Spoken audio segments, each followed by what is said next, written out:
Aaron, your movie has obviously taken off in all sorts of crazy ways since you wrote it, in terms of the debate, the media discussion of it, and the Mark Zuckerberg of it all. The idea that you were taking some license with him has always been something of an issue. And it almost feels, on the one hand, some people read this movie that he's a hero, some people hate him. I mean, there's a Rorschach test of how people react to him.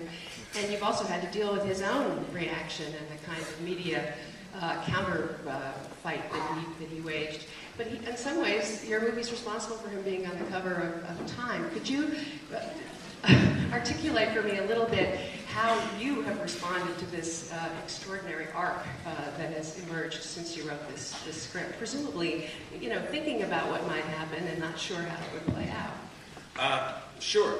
I'll do my best. First of all, there's I think that the movie is fictionalized less than you probably think. When you're writing nonfiction, particularly nonfiction about people who are still alive, and in this case, they're young people, you have your own moral compass that says first do no harm. You're not going to play fast and loose with the lives of real people. And if your own moral compass is broken, there's the Sony legal department to help you.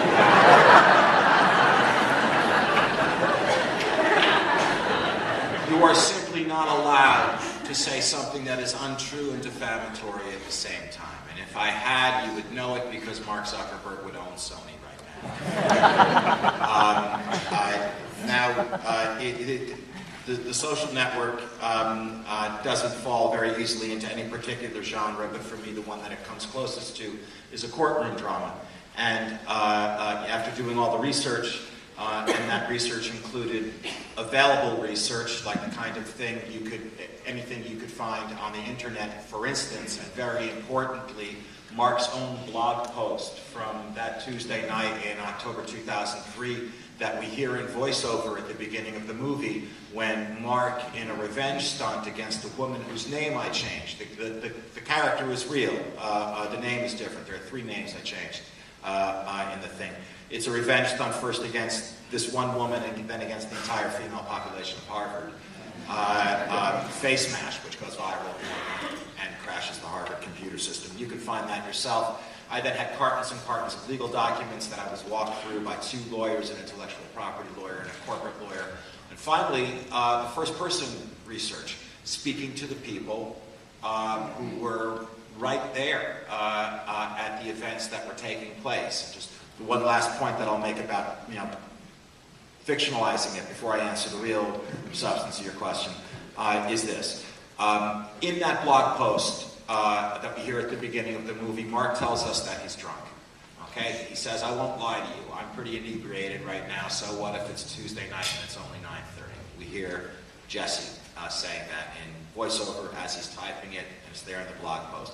What I had written in the script was that Mark walks into his dorm room, walks past his laptop, turns it on, walks out of the frame, comes back in, puts a glass down. We see ice go into the glass, vodka go into the glass, orange juice get poured over the glass, and he begins drinking. But a few weeks before photography began, we found out that it was beer that he was drinking that night, specifically Beck's.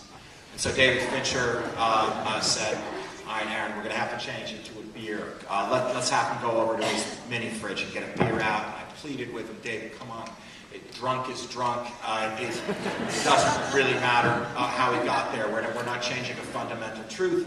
And making a screwdriver is just visually more interesting than opening a bottle of beer. And it also reads immediately as I'm drinking to get drunk rather than I'm drinking because I'm a college student or I'm thirsty. But he said, no, when we know a fact, that is the fact that we're going to use. I just have to say that it should tell you something about how close our research sources were to the event that we know what brand of beer he was drinking on a Tuesday night in October 2003 when there were only 4 other people in the room. In terms of the takeaway, I'm delighted by the fact that it is, as he put it, a Rorschach test. That that while the movie seems to be enjoyed by pretty much every demographic, it doesn't seem to have a demographical sweet spot. That the takeaways are remarkably different. That there are people who see it as a cautionary tale about technology replacing humanity, and that it doesn't matter how many, friends you can count on your page. What matters is the depth of the friendship that you have with one person. And there are people who see Mark as a rock star, who kind of overthrew the establishment and built his own thing. And there are plenty of other takeaways as well, and none of them are invalid. And I like that the movie doesn't take a position on who was right and who was wrong, who was lying, who's telling the truth, who's good, who's bad, or what you're supposed to think the movie is about. And so I feel very good about that. And yet in some of your acceptance speeches, you seem to be reaching out to Mr. Zuckerberg as if, you want to say thank you, or you're trying to ameliorate it. I do, and that's because, in the week that the movie opened, we opened in the U.S. on October 1st, and in just a few days before we opened, he donated $100 billion to the Newark public school system. That gift was met with some skepticism and cynicism in the press because it was felt that it was done to deflect the negative criticism that would surely be coming his way when the movie opened. And I felt like neither the kids in Newark, nor their parents, nor their teachers gave a damn how the money got there, that it was an extraordinary gift, and I was trying to tell him that on television. One of the reasons I really got jazzed about writing the movie was because when I would, the first thing I did was just see a couple of tapes of him. Leslie Stahl had done an interview with him 2 years ago. She also did one very recently, but she did one with him 2 years ago, around the time that I first started working on the movie. And there was some more footage of him at a conference of some kind in Silicon Valley. And I watched this footage with a couple of friends of mine, a couple of people I work with, who were women. And they had a very negative reaction to Mark. They recoiled. They thought, they didn't like him.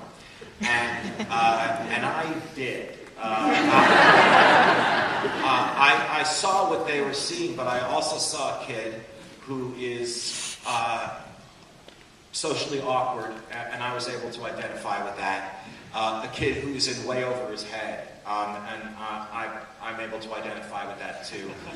He was 26 years old at the time of this Leslie Stahl interview, running a company the size of General Motors or CBS, and being interviewed on 60 Minutes. And I didn't believe that I would have been able to handle that as well as he had. So, honest to God, what you're referring to, the couple of acceptance speeches I've been delighted to be able to give when I've reached out to Mark, I've really been talking to that kid who got shoved into his locker his whole life, saying you did all right. Thank you.